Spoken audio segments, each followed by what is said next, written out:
Retour à Abidjan du chef de l'État Alassane Ouattara après les travaux du 46e sommet de la CEDEAO à Abuja au Nigeria. En Côte d'Ivoire, une solution technologique de l'examen du permis de conduire. Siraba vise à réduire les accidents de la route. Le cauchemar enfin terminé à Sydney en Australie. La police a neutralisé le preneur d'otages et libéré les captifs. Bonsoir à tous et merci d'être avec nous pour ce nouveau journal. Le président de la République, Alassane Ouattara, de retour de Abuja au Nigeria. Le chef de l'État ivoirien et ses homologues de la CEDEAO ont participé aujourd'hui au 46e sommet ordinaire de l'organisation sous-régionale. Au menu de la rencontre, la situation politique et sécuritaire de la région, notamment la situation au Burkina Faso. Également à l'ordre du jour, la lutte contre le virus Ebola.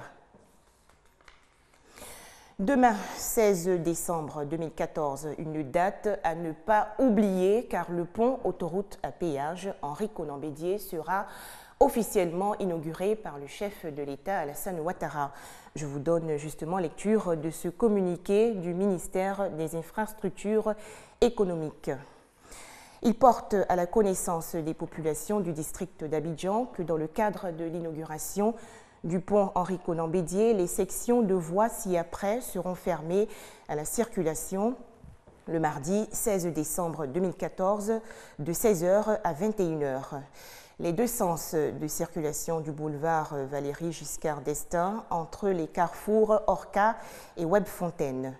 Les accès au boulevard Valéry Giscard d'Estaing par la rue Pierre et Marie Curie, rue Mercedes. Cette situation va entraîner un ralentissement sur le trafic environnant, notamment sur le boulevard Valéry Giscard d'Estaing et les voies connexes. Le ministère des Infrastructures économiques tient à s'excuser auprès des riverains et usagers pour les désagréments que cette situation pourrait leur causer. Il les invite par la même occasion à se conformer strictement à la signalisation et aux autres mesures de sécurité qui seront en vigueur. Grande mobilisation des populations du quartier Zoé Bruno dans la commune de Koumassi. Hommes, femmes et jeunes vont se cotiser pour réhabiliter la voie de Zoé Bruno. Un projet estimé à plus de 90 millions de francs CFA. Le comité d'aide à la reconstruction du quartier Zoé Bruno a procédé récemment au lancement officiel des travaux. À l'issue de l'Assemblée générale extraordinaire du 12 octobre 2014, le comité d'aide à la restructuration de Zoé Bruno a décidé de réhabiliter la voie principale de ce quartier. Ce projet d'une valeur de 95 millions de francs CFA sera essentiellement financé par les habitants du quartier. 25 millions de francs CFA déjà collectés ont permis le démarrage des travaux. Objectif, revaloriser le quartier à travers la réhabilitation de la voirie et la construction de caniveaux. Le maire de la commune de Koumassi, Ndoye Raymond, parrain de la cérémonie, a procédé à la pose de la première pierre pour le démarrage des travaux. Il a ensuite félicité la population de Zoé Bruno pour cette initiative. Je suis très heureux en tant que maire de les accompagner dans cette voie qu'ils ont empruntée parce que, comme je l'ai dit tantôt, si nous attendons tout du gouvernement, de l'État et de ses structures, il est clair que l'émergence annoncée va prendre du temps. Vous avez vu tout à l'heure, en tant que maire habitant de Koumassi, j'ai donné ma participation individuelle. Le conseil municipal a inscrit 25 millions sur le budget pour les accompagner. Vous savez, c'est tout un quartier. Aujourd'hui, ils sont sur une rue, demain ce sera une autre rue. Et il est clair que le conseil municipal va accompagner ces populations. Le projet de réhabilitation du quartier Zoé Bruno comprend deux phases, celle de la réhabilitation de la voirie et le bitumage. Un reportage de Serge Gongoma et Barakissa Bamba. Un nouvel outil de gestion du code de la route en Côte d'Ivoire. Siraba, c'est son nom, est une solution innovante et numérique mise au point pour réduire, entre autres, les accidents de la route. Elle a été officiellement présentée à la presse nationale, internationale et aux professionnels du secteur du transport.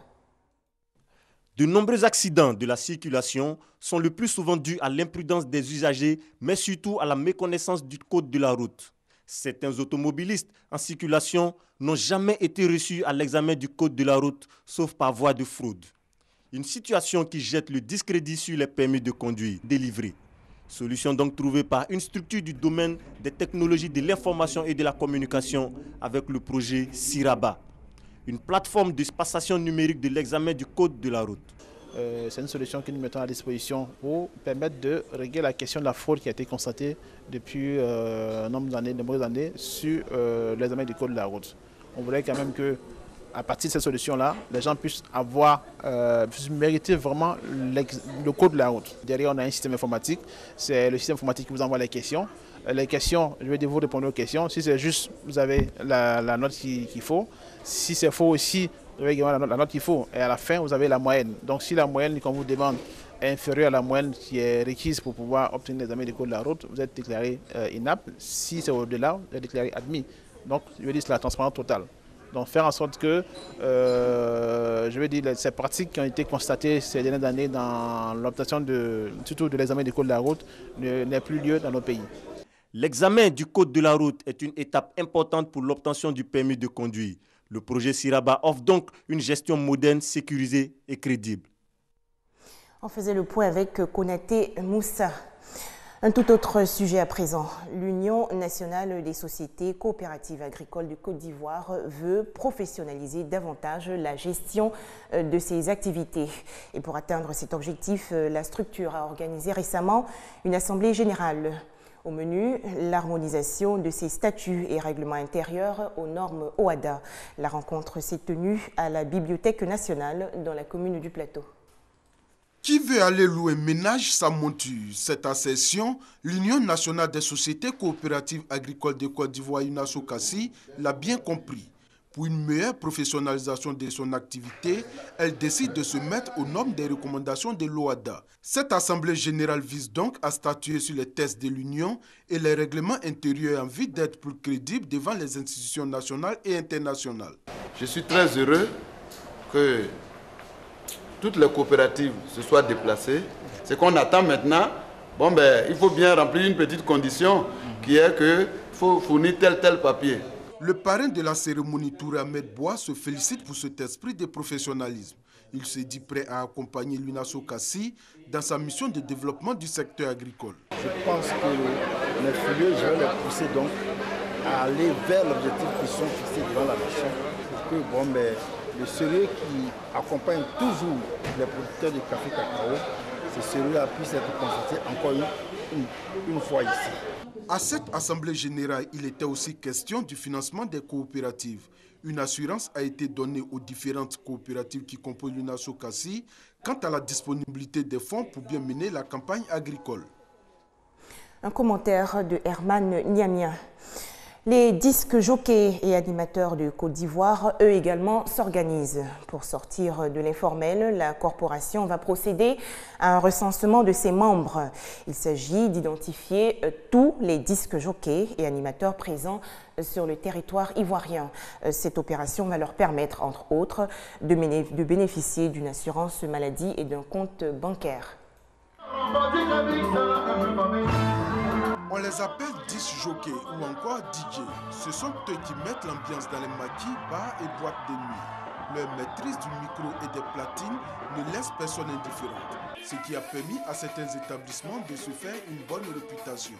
Malgré le boulot qu'ils abattent et l'argent qu'ils font gagner aux propriétaires de ces établissements de nuit, ceux-ci n'arrivent pas à se préparer une bonne retraite. Mais pire, quand ils sont souffrants, beaucoup meurent dans l'indifférence totale faute de moyens pour se soigner. L'ADIASI, l'association des disc jockeys et animateurs de Côte d'Ivoire, veut redorer le blason de cette corporation. Elle décide de recenser tous les disc jockeys du pays et leur attribuer des cartes de membres. Cette carte va leur permettre de bénéficier d'une assurance maladie et retraite, de prêts scolaires, d'une flotte téléphonique et d'un compte en banque grâce au partenariat conclu avec des promoteurs.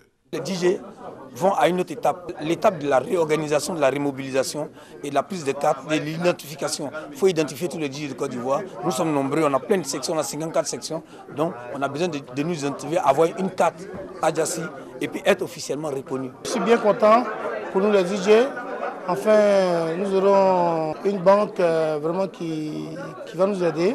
Voilà, donc déjà pour les ventes de CD, moi ce point m'a plu beaucoup. En toute chose, il faut forcément organiser, sinon on ne peut pas avancer. Voilà, bon, ça fait partie des paramètres. Le président de la Diassi invite les 10 jockeys à se faire identifier pour bénéficier des avantages que leur offre la carte de membre. Créée en 2007, la Diassi compte à ce jour plus de 1000 adhérents. En République démocratique du Congo, réclusion criminelle à perpétuité pour Bedi Mobouli Angangela. Ce colonel de l'armée congolaise a été condamné pour crime contre l'humanité commis alors qu'il dirigeait une milice dans l'est du pays entre 2005 et 2007. L'Union européenne soutient le projet onusien de trêve en Syrie. Les ministres européens des Affaires étrangères sont aujourd'hui en faveur de l'instauration de zones de cessez-le-feu, notamment à Alep, dans le nord de la Syrie. Fin de la prise d'otages dans un café de Sydney en Australie. La police a donné l'assaut. Plusieurs médias font état de 2 morts, dont le preneur d'otages, un réfugié iranien. Tous les otages ont été libérés et les blessés évacués. Et voilà, ce sera tout pour ce soir. À très bientôt sur RTI2.